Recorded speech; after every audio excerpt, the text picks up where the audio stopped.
அஸ்ஸலாமு அலைக்கும் வரஹ்மத்துல்லாஹி வபரகாத்துஹு. சில பேர் நினைக்கிறாங்க, நீங்க இஸ்லாத்துக்கு வந்துட்டீங்க. அதனால நீங்க இஸ்லாத்த பத்தி மட்டுமே பேசுங்க. வேற எதையும் பத்தி பேசக்கூடாது. உலக விஷயங்கள பேசக்கூடாது. நம்ம நாட்டுல நடக்கிற விஷயங்கள பேசக்கூடாது. எனக்குமே தெரியும் இஸ்லாத்த பத்தி பேசுறதுக்கு. ஏன்னா நான் வந்து லட்சக்கணக்கான வீடியோஸ், ஆடியோஸ் எல்லாமே கேட்டிருக்கேன். ஒரு 2000 ஆடியோஸ் என்னோட மெமரியில நான் சேவ் பண்ணி கூட வச்சிருக்கிறேன். ஒரு 2, 3 மெமரி இருக்குது என்கிட்ட.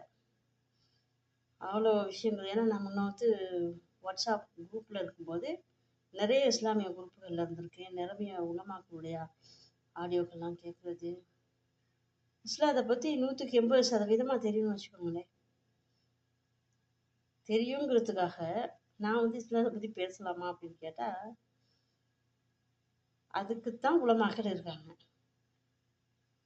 குரான்ல இருக்கிறத பார்த்து வாசிச்சு அதோட அர்த்தம் புரிஞ்சு அதுக்கப்புறம் தான் ஒரு விஷயத்த சொல்ல முடியும். அதுக்கு முறையா குரானை ஓத கத்துக்கணும் முதலாவது. பாட்டு கேட்குற மாதிரி கேட்டுன்னு எல்லாருக்கும் ஓத முடியும். ஆனா குரானுக்கு ஒரு விதிமுறைகள் இருக்குது. அதன்படி குரானை ஓத படிக்கணும். அப்பதான் வந்து நம்ம குரான் வசனத்தை ஓதி அதோட விளக்கங்களை சொல்ல முடியும்.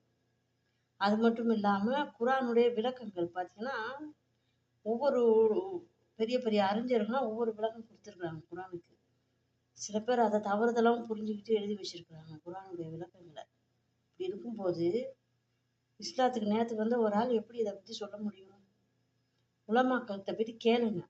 அது மட்டும் இல்லைங்க, ஒரு ஹதீஸை வந்து சொல்றோம்னு வச்சுக்கோங்க, அதுலயுமே நிறைய முரண்பாடுகள் இருக்கு. ஹதீஸ் கலை அறிஞர்கள்னு ஒரு குரூப் இருக்கிறாங்க. அவங்க கிட்ட போயிட்டு கேளுங்க. ஹதீஸ் வந்து உடனே நீங்க புத்தகத்தை பார்த்து சொல்லிடுறீங்களா? கிடையாது. ஒரு கேள்வி கேட்டா அதுக்கு வந்து நிறைய ஆய்வு பண்ணுவாங்க அந்த உலமாக்கள். இதெல்லாம் எனக்கு வந்து நான் நிறைய ஆடியோஸ்ல கேட்டிருக்கிறேன்.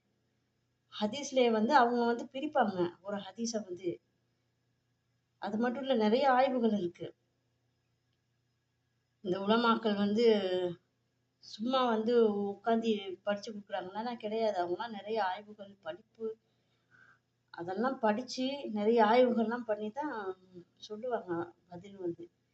இந்த 4 இமாம்கள் இருக்காங்க இல்லையா?